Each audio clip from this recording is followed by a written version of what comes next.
I've pretty much for the past year and a half lived, breathed. Everything has been about this. So every inch of training has been about developing and understanding and growing, because I had to stop being just two-dimensional Kathak dancer Kathak Bharatanatyam dancer. I had to open up a lot more, and I think for me, whether it's a solo or whether it's a group piece, I still want to give my best. Even if it's a group piece, and even if I'm on the 10th row right at the back, I will want to give 100%. And I think also I wanted to do a lot of justice to the choreographers and the work and the effort and the belief that they put in me, and I'm completely honored by the fact that they opened themselves up to having a non-contemporary dancer come in and had the patience as well to work with me, because it's a different language. For this project, the first choreographer who I worked with was Larbi. I went to Antwerp, and I think he did just yoga for 1 week with me. So there was nothing else there, just yoga. And I think he just wanted to understand how my body moved, because it's from 0 to 101 contemporary fast course, it felt like. And it was a big jump. So I think he wanted to understand what he could use and what wasn't usable in there. So Larbi was the first person I worked with, and doing a lot of yoga and I suppose in-depth analysis of how the body can be used and should be used. In the beginning there was a word that came up to my mind, which was constellation, the idea that there are certain stars that are set in a certain place and that you relate to these stars and they kind of affect you. They make you a little bit who you are. At the same time, what I liked, an image that came to mind also, was the idea that when you look at the sky and you see the stars, you have no idea which ones are close and which ones are far. So somehow everything becomes one-dimensional, or two-dimensional. It's very flat. And yet everything has depth, but somehow you can't see that depth, because everything just seems to be on one surface. So I wanted to create something that had that idea where you lose depth. You don't really know how far or how close things are, and that's what we've been trying to achieve with Aakash and the light bulbs, in which we kind of play with this idea of the movement and not really understanding what's close and what's not close, by playing with the intensities of the light and also with his own body in space being closer or further from the audience. The second person I worked with was Russell Malifan. And that was, I think, an intense period. And working with Russell, because he's very, very clever. So the year before, I think, I went to Russell for 4 hours, and within the 4 hours, he had already, by the time I came up, he mapped out exactly what the solo is going to be like. He's very, very smart. Aakash came in for that day to try things out.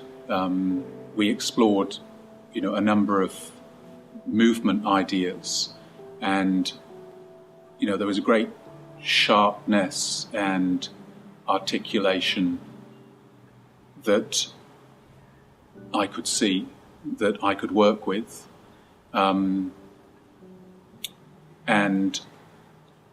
I thought it would be an interesting kind of marriage of how we work with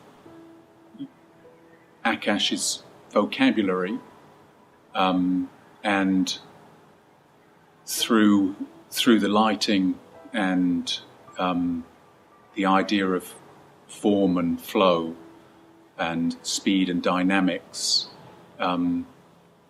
edit all of those ideas together to create something that is highlighted and cut by the light. We had a plan for the light before we came down to the curve, which was mostly working in rectangles. And that first day, we thought, well, let's try something that's more defined, a smaller, more bright line. And that seemed to give us something that was special. And that became the thing that we wanted to highlight for the whole for the duration of the piece. So we got rid of the rectangles and just went for the lines, which gave us a condensed area to work in. And the third person is Akram Khan. But saying that, Akram, I've been working doing in his company, doing R&D and performed in his festival for a long time. But so there was a relationship between us already in that way, and almost like a mentor. So it's hard to say which one actually came first. But in terms of this project, I think Larbi came first, and then Russell, and then Akram. I wanted to have an opportunity to work with a dancer who hasn't trained in contemporary dance necessarily, but who has Indian classical training, both in Kathak and Bharatanatyam, and which Aakash has. And for 11 years I've been working with contemporary dancers who don't have the training of Indian classical dance. So for me it was important to find a moment in my career and an opportunity to work with such a dancer who is trained in both Indian classical dance forms with the absence of contemporary dance. I think the tricky thing was to bring it all together into one evening, because each one requires a different frame of mind. And I think the way I do it, which is it's like when you do a classical Indian evening, you know, we have repertoire, so you'll have an expressive repertoire, a technical item, etc., etc., etc. But each one requires a different energy. So I try and have a mental image, I think, or a feel of each one, which I bring back to the stage. But sometimes they do cross over a little bit, you know.